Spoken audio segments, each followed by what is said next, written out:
ఊరు వాడ ప్రచారం జోరుగా సాగుతోంది. అభ్యర్థులు ఇంటింటికి వెళ్లి ఓట్లు అభ్యర్థిస్తున్నారు. కూటమి అభ్యర్థులు వైకాపా ప్రభుత్వ వైఫల్యాలను ప్రజల్లో ఎండగడుతున్నారు.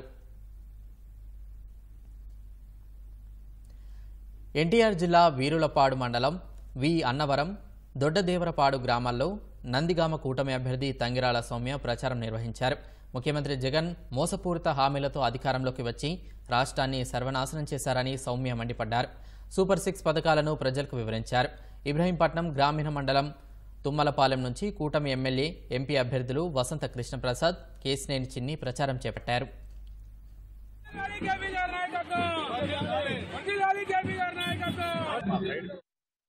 విజయవాడ పశ్చిమ నియోజకవర్గం 38వ డివిజన్లో కూటమి అభ్యర్థి సుజనా చౌదరి ప్రచారం చేశారు. ఇంటింటికి వెళ్లి సూపర్ 6 పథకాలను ప్రజలకు వివరిస్తూ ఓట్లు అభ్యర్థించారు. స్థానిక సమస్యలను అడిగి తెలుసుకున్నారు. బ్రహ్మరథం పడుతున్నారు. అందరూ మార్పు కోరుకుంటున్నారు.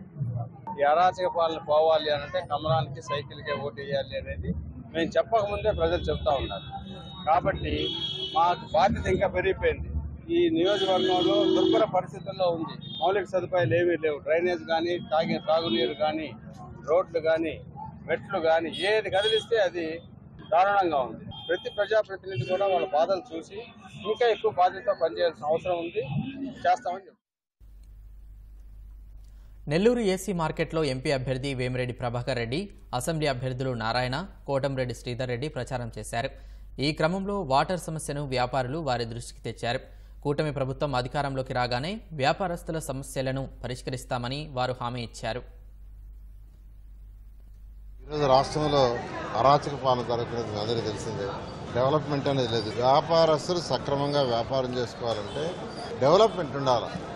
డెవలప్మెంట్ ఉంటేనే వ్యాపారస్తులు సక్రమంగా వ్యాపారం చేసుకోగలరు. కానీ అటువంటి పరిస్థితి ఈరోజు మన రాష్ట్రంలో లేదు. ఉన్నవాళ్ళు పక్క రాష్ట్రాలకు వెళ్ళిపోతున్నారు. కారణం ఏంటంటే ప్రశాంత వాతావరణం లేదు. ఒకటి. రెండోది, ఎప్పుడు ఏ షాప్కి వస్తారా, ఏ లైసెన్స్ క్యాన్సిల్ చేస్తారా, ఎవరు బిల్డింగ్ పగలు పెడతారని ఖచ్చితంగా 2024లో తెలుగుదేశం ప్రభుత్వం వస్తుంది. ఖచ్చితంగా నెల్లూరు సిటీని ఒక స్మార్ట్ సిటీగా డెవలప్ చేస్తాం. అభివృద్ధి అనేది జీరో. మీ అందరినీ కోరుకునేది ఒకటే, మార్కెటర్ కానీ, మార్కెట్ వాళ్ళు కానీ అందరూ, మీరు వ్యాపారస్తులు, వ్యాపారం సరిగా జరగాల అంటే అభివృద్ధి ఉండాలి. దానికి మిమ్మల్ని కోరుకునేది మనము చంద్రబాబు నాయుడు గారిని ముఖ్యమంత్రి కుర్చీలో కూర్చోబెట్టాల్సిన బాధ్యత మీ అందరిది ఉంది. ఇందులో మీకు తెలుసు, మనము కూటమిలో ఉన్నాము. ఎన్డీఏ గవర్నమెంట్ ఫామ్ హౌస్ సెంటర్లో ఫండ్స్ కూడా ఈసారి ఇబ్బంది ఉండదు. ఆర్థిక పరిస్థితులు కూడా మనకి మెరుగవుతాయి. సో ఎలాంటి డెవలప్మెంట్కి కానీ, అభివృద్ధికి కానీ ఇబ్బంది లేకుండా ముందుకు పోగలం. కోనసీమ జిల్లా ముమ్మిడివరం వైకాపా అభ్యర్థి పొన్నాడ వెంకట సతీష్ కుమార్ తాళ్లరేవు మండలం పరిధిలోని మత్స్యకార గ్రామాలలో ప్రచారం చేశారు. బైకుపై తిరుగుతూ స్థానికులను ఓట్లు అభ్యర్థించారు.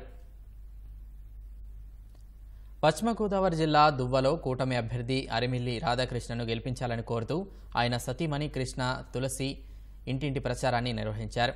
కూటమి ప్రభుత్వంలో అమలు చేసే సంక్షేమ కార్యక్రమాలను వివరిస్తూ కరపత్రాలు పంపిణీ చేశారు. అరాచక ప్రభుత్వాన్ని పారద్రోలడానికి మహిళలంతా సంసిద్ధులై ఉన్నారని కృష్ణ తులసి వెల్లడించారు. నాయకత్వంలోనే మహిళలకి మహిళా సాధికారత అనేది వచ్చింది అని ప్రజలంతా కూడా గుర్తించారు. డ్వాక్రా సంఘాలు కూడా పెద్ద ఎత్తున తరలి వస్తున్నాయి. ఎందుకంటే డ్వాక్రా సంఘాలను నిర్మించింది చంద్రబాబు నాయుడు గారు. మహిళలంతా కూడా గుర్తిస్తున్నారు. మరి మహిళలకి సాయం అందించాలనే ఉద్దేశంతో చంద్రబాబు నాయుడు గారు తీసుకువచ్చినటువంటి మహిళా శక్తి పథకాలు ఏమైతే ఉన్నాయో ఆ పథకాలన్నింటికీ కూడా పెద్ద ఎత్తున ప్రజలంతా కూడా స్వాగతిస్తున్నారు. అవన్నీ కూడా గుర్తించి ఆనందపడుతున్నారు ప్రజలంతా కూడా. మే 13వ తారీఖు ఎప్పుడు వస్తుందా అని ప్రజలంతా కూడా వెయిట్ చేస్తున్నారు. ఎందుకంటే ఈ అవినీతి అరాచక ప్రభుత్వంతో వారంతా కూడా విసిగిపోయి ఉన్నారు. మరి అందరూ కూడా ఒకటే చెప్తున్నారు, ఈ దుర్మార్గపు పాలన మాకు ఇంకా వద్దు, మాకు మంచి ప్రభుత్వాన్ని తీసుకు తెచ్చుకోవాలి. అట్లాగే మనకి రాజధాని లేని రాష్ట్రంగా ఈ రాష్ట్రాన్ని మరి తయారు చేశారు. అట్లా మన రాజధాని కూడా నిర్మించుకోవాలి అని ప్రజలంతా కూడా మరి ముక్త కంఠంతో అందరూ కూడా చెప్తా ఉన్నారు. మరి మేమైతే కనుక చాలా పాజిటివ్ స్పందన ఉంది. ఎక్కడికి వెళ్ళినా కానీ పెద్ద ఎత్తున స్వాగతం పలుకుతున్నారు. మరి రాబోయే కాలంలో ఈ వైఎస్ఆర్సీపీ ప్రభుత్వానికి వచ్చే ఎన్నికల్లో తగిన బుద్ధి చెప్తారని నేను గాఢంగా నమ్ముతున్నాను. తిరుపతి అసెంబ్లీ కూటమి అభ్యర్థి ఆరణి శ్రీనివాసులు ఎన్నికల ప్రచారంలో పాల్గొన్నారు.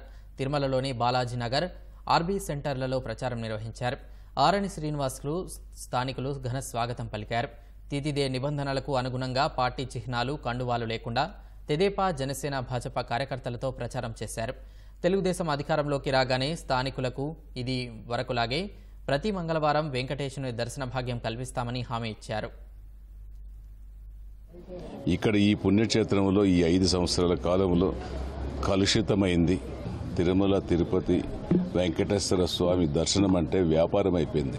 అసలు భగవంతుడు అడిగారా 10,000 రూపాయలు టికెట్ ఇచ్చి దర్శనాలు చేయమని? 300 రూపాయలు ఇచ్చి కావాలని అడిగారా?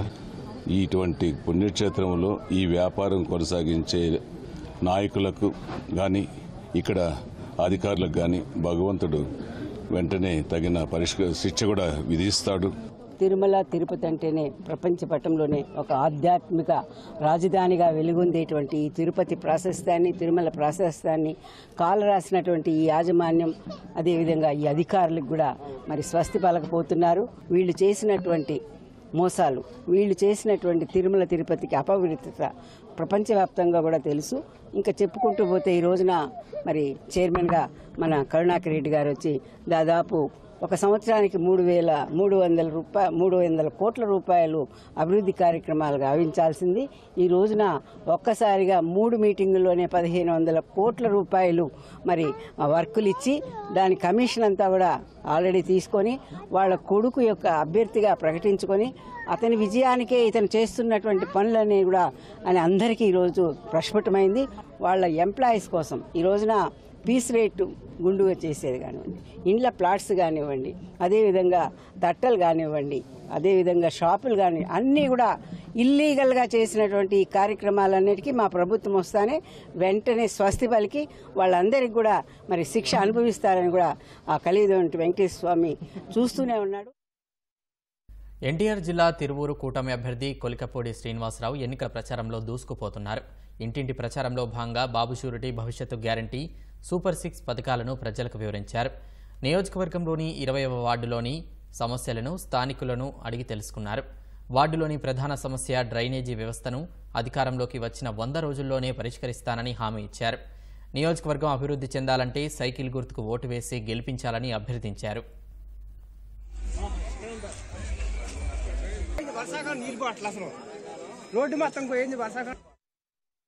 ప్రకాశం జిల్లా ఒంగోలు కూటమి అభ్యర్థి దామచల్ల జనార్దన్ ప్రతి ఇంటికి తిరిగి సూపర్ 6 పథకాల గురించి ప్రజలకు వివరించారు. వైకాపా ప్రభుత్వ వైఫల్యాలను వివరిస్తూ ముందుకు సాగారు.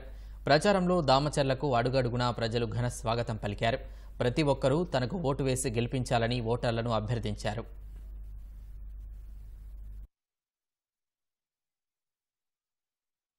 సత్యసాయి జిల్లా ఆమడుగూరులో తెలుగుదేశం అభ్యర్థి పల్లె సింధూరారెడ్డి ఎన్నికల ప్రచారం నిర్వహించారు. మహిళలు పల్లె సింధూరకు హారతులు పట్టి స్వాగతం పలికారు. ప్రచారంలో భాగంగా పల్లె సింధూర లంబాడీలతో కలిసి నృత్యం చేశారు. ఇంటింటికి తిరిగి తెదేపా సూపర్ 6 పథకాలు వివరించారు. పుట్టపర్తి అభివృద్ధి కావాలంటే తెలుగుదేశం అధికారంలోకి రావాలని అన్నారు.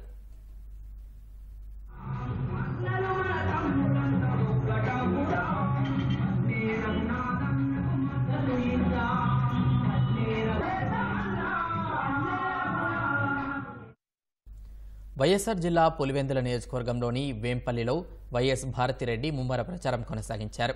వైఎస్ఆర్ గెస్ట్ హౌస్ నుంచి అంబేద్కర్ సర్కిల్, గాంధీ రోడ్డు మీదుగా అమ్మవారి శాలవీధి, పాతపేట తదితర ప్రధాన వీధుల గుండా ప్రచారం చేశారు. సీఎం జగన్ సతీమణి భారతితో పాటు ఎంపీ అవినాష్ రెడ్డి సతీమణి సమత ప్రచారంలో పాల్గొన్నారు.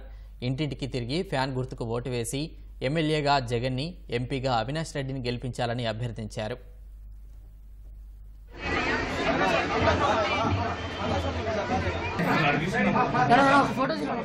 ఫోటో